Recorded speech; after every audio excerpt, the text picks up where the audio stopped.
Hey there, welcome to CandTCollectibles IMC. Hope you're all doing very, very well. It feels like it's been forever, but it's only been a couple of weeks. So dealing with the same kind of crud everyone else is dealing with, and very little energy for this kind of stuff. And the new year gets busy and all that thing. But I'm not going anywhere. So from here and then, I might have to take a little break, but we'll try and get back on track here. So, anyways, weekly sports card or bi-weekly or whatever sports card chart blast, where we look at the price action of our favorite collectibles and just kind of take a look at the hobby overall and see what we see here. So the indices over the past month have started to improve. We're seeing a lot of green in the major sports here. Golf is leading the way, up almost 12%, and the low end cards are getting dinged still.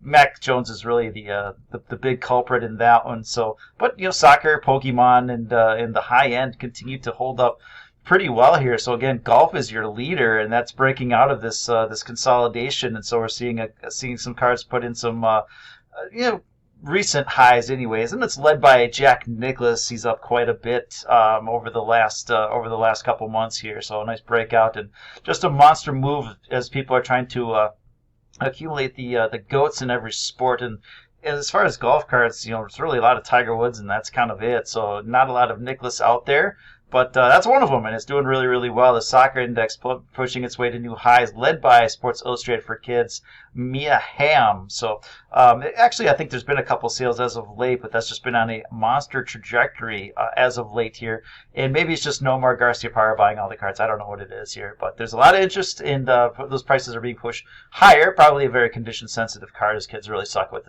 those safety scissors cutting things out of magazines. Pele also ripping to new highs. There's been a couple of sales lately on that one too. So 1.6 million for a high grade 58 Pele. And if you look at, I think I had another grade in there. It's kind of the same thing. So hockey cards pushing their way to new highs. Not quite at new highs, but their previous high here as they recover. And this is really led by a lot of the low-priced raw Young Guns cards. And so if you find Young Guns for 20 or 30 bucks, it can quickly become 70 or 80, and you get enough of them, then that can push the index up to a new level here. And we're not seeing a lot of the high-end cards do the same. There's been a lot of consolidation right around the highs, but pushing those cards to the next level has been those Young Guns basketball cards, showing a little bit of life over the past month here, up a few percent here. And a guy that I can't pronounce his name, one of the movers in that one. And so it's a low-priced card. So this is, again, what we're seeing. We're seeing a lot of low-priced cards that had these false breakdowns, and they're just recovering to where they were, and that's been able to push the index up. But there are some major movers there, and we'll look at them in a little bit. One eyebrow really gets it done here. So it's kind of this bottoming formation here where it just got really, really volatile, and so the volatility is still there. So who knows what the next move brings us? But it brings us back into an area where a lot of people have liked that price before. People might have said, "The heck with it," down in here.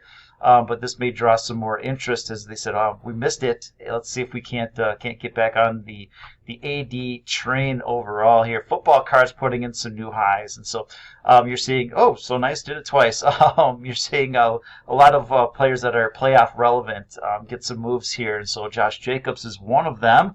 As the Raiders are in the playoffs here, and so you had your bottoming formation here, and now you're breaking out of the downtrend. Whether or not it can hold, I think will depend on how they do in the playoffs before they become irrelevant in the off season here. But for now, that is a clean breakout. Joey Burrow having a monster move in his cards as well, looking like the real deal here. So we've got a nice it's the red, white, and blue breakout, and for now it could be just a simple retest of that. But again, if they do well in the postseason, then you could see some further upside in that card. But that's a clean break. Prefer it down here, but that's not the price anymore. So it is what it is. Baseball cards putting in some new highs as well. Albert Pujols, a higher dollar card, the upper deck, BGS 9.5, ripping out of the consolidation, the downtrend. And so this is a logical spot for some buyers to come in. They've been buying all the way down, but the support area is key to hold. Now, last time we saw this, the card gave it right back up, and so this is not a card I don't think I would chase right now. But if it was able to come back into the call it the $150 something level for the paper, then we might be talking here. So all right, Willie McCovey with the big rip to I think that's all time highs, perhaps. Yeah, there we go. 526, 526. New highs for Willie McCovey. The uptrend is pretty solid here. Again, it's a low volume move, so we might want to wait for a pullback on that particular card if you're so inclined. But hey, lower left, upper right is not a bad thing overall. All right, let's look at some of the big dogs in each of the sports and then look at a couple of cards that have gotten monkey hammered and see if there's anything we can take advantage of here. Mike Trout, PSA 10 continues to consolidate.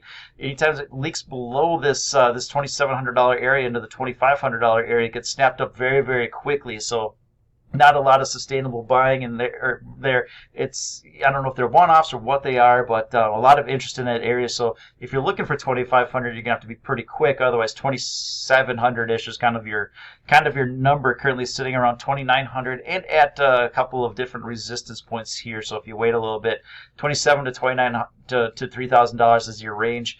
If it breaks up and out, then 3,300 is kind of your upside. If it breaks down, then like 2,400 or something is kind of your downside to set up that new range there. The PSA 9 continues to grind lower, but is also coming into a buy zone here. So if the nines can start to get going a little bit, that'll put some upward pressure on the tens here. So Fernando Tatis tops Chrome. One of those reasons, I keep wanting to hang up the YouTube thing, but I'm having fun and I like you guys. But also see a lot of videos out there. Is it time to buy? Is it time to buy? And then you get like this 12-minute fundamental argument on players. It's like, well, yeah, we know he's awesome. When is the time to buy? We know we should buy. So you got to look at the price action overall. Momentum is flat on Fernando Tatis in the Chrome, but it's starting to curl up, and you can see a little breakout from this longer-term downtrend. So we still have this area of resistance here to contend with. But if it busts up and out, then yes, it is time to buy Fernando Tatis. All right. Looking ahead, his pink refractor in a PSA 10 continues to grind lower, but coming up on an area of potential support here. So the trend is down, but we might be coming up to an area that proves interesting. Now, the PSA 9 is sub $200 now. Last couple of sales have been around that 160, 170 area, so you're kind of looking at a solid 3-to-1 ratio. And if these things can start to pick up a little bit, then that's going to drag those other prices up as well. As long as these prices are so close to each other, the regular chrome and the refractors, and people opt for the refractor. But if these start to run away a little bit, and this is kind of nearing the bottom point, then they'll drag those other cards up as people will have to start to trade down a little bit. So again, that PSA 9 breaking down to some new lows here below that $200 area that was support. And so again, coming into an area of a decent amount of accumulation. So we'll see if that once again can provide some support for the pink refractor. All right, chrome update. Juan Soto PSA 10 sitting at $272 here. So the 200 to 220 area looked pretty darn interesting. Got up to 250, hoping it would come back to this area. It just hasn't. So it's just following this trend line along pretty nicely. So it's compressing. Could lead to an upside breakout or a breakdown. We'll know when we know. But coming up on the season and spring training here, you almost kind of have to favor some upside on this one here. So a lot of buying in this area. And again, if it breaks down, it'll probably be a slow grind if anything. So we'll have to watch and see how that plays out. I talk too fast and can't keep up with myself here, so I'll try. The PSA 10 Topps Chrome update. This is the X-Fractor to 99, so this is a card that I would very much like to have someday. I don't need the PSA 10 or anything like that, but continue to makes new highs here, basically. So one of these more limited cards, again, the hobby, bigger than it was, but not as big as it was a year ago, and so the lower population cards, it's really easy for demand to overwhelm those, and so you see a lot of those actually holding it pretty well here. Missing card number Vlad. Trend remains slightly down here. 175 is kind of your line in the sand on that one here, and we're getting close to that. So below that, then you could see decently lower prices, 150, 125, something like that. But for now, that 175 area has kind of been an area where buying has stepped in. Momentum remains down, still on a sell signal. So again, use caution unless that's a card that you just want to have and you're going to hang on to for long term, and you're probably okay because it's fine. He's awesome. So the Sapphire Edition grinding a little bit lower as well, up at resistance, and so look for some potentially lower prices, a better entry point on that particular card as that trend remains down and the risk reward. It's more even-ish now, but I think it could get a little bit more favorable the next sale potentially. All right, Trevor Story, PSA 10, nice little breakout of this this consolidation here. You had your downtrend, very thinly traded, so who the heck knows? All right, caveat on that one here, but nice breakout. So next one could have a little bit of a throwback, but we'll see what happens when baseball comes back. If he gets signed by a bigger team or something like that, there could be some decent noise around these cards here. But that was a breakout, but again in low volume, so who knows? Grain of salt, all that kind of good stuff. A lot of buying in here, starting to get out a little bit. But again, if it comes back down, pullbacks are probably for buying on that particular card. Adrian Belcher, pre-PSA 10. Top of the range here. Risk reward sets up unfavorably in the near term for the future Hall of Famer. So one giant consolidation, but within that, your risk reward in the near term looks unfavorable. But the PSA 9 was favorable, and now it's ripping to the top of the range. So again, if it comes back a little bit, $70 or something like that, probably more interesting. Now, $90, $70, whatever it is, look at that PSA 10, $460. So that's a pretty decent relative value between those two, unless the 10s, again, they're kind of at the top of the range. If they come back down to $300 or something like that, well, then it's fair. But but for now, pretty decent value in those 9s overall if you're just a collector. A couple of guys that I am looking at: Francisco Lindor, BGS 9.5 with an auto 10. His rookie chrome refractor sitting near the bottom of the range here.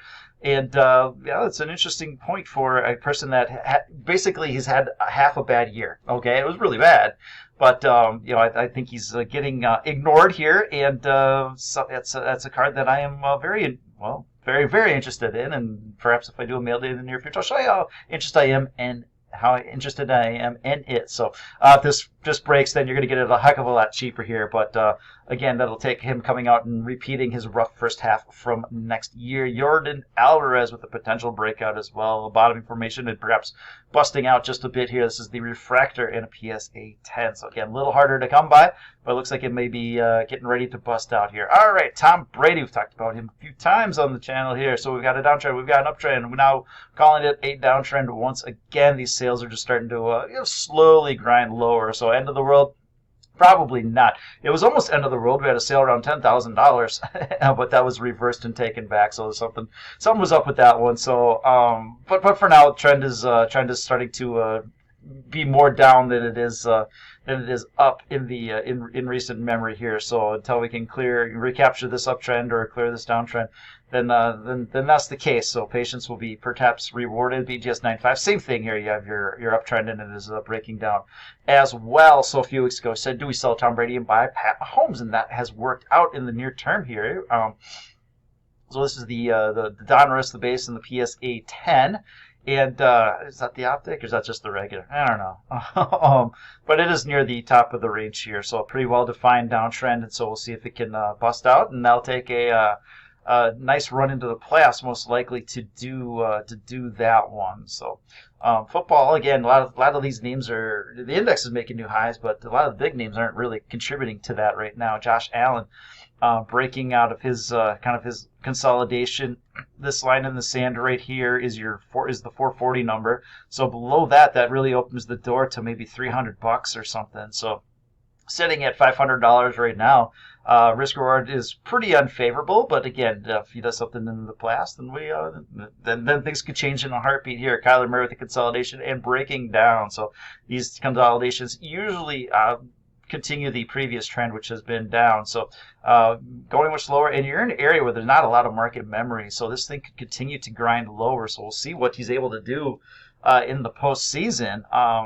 But this is not good. This is kind of ugly here. So not a lot of buying in here, and it's really hard to say where the next level of support comes in because there's no reference point on that one. Jonathan Taylor, your NFL rushing leader, with your uptrend and then a breakdown. He's no longer football relevant, at least from a playoff perspective. So you could see some lower prices on this particular card. That could come up a little bit, but she's going to be out of sight, out of mind for a little bit. So you may have a better opportunity to get that particular card. Was at $120 or something like that, and sitting at 180. Right, and now Cooper Kupp with the kind of the upward consolidation and respected the boundaries pretty well. He had a little fake break, which brings you to the top of the range, and a rip. And so that thing's putting in new highs as he's your Triple Crown leader for wide receivers, player we've liked during the year here. And that's a monster move. So I think this thing was at $180 or something like that to start the year. We said, hey, interesting enough, and then right 460. That's maybe now it's a little too interesting, perhaps. I don't know what you do with that one. So nothing. Watch it go. So Michael Jordan PSA 8 continues to consolidate kind of in that $8,000 to $10,000 area here. So bust out of this would be great for the basketball market as a whole.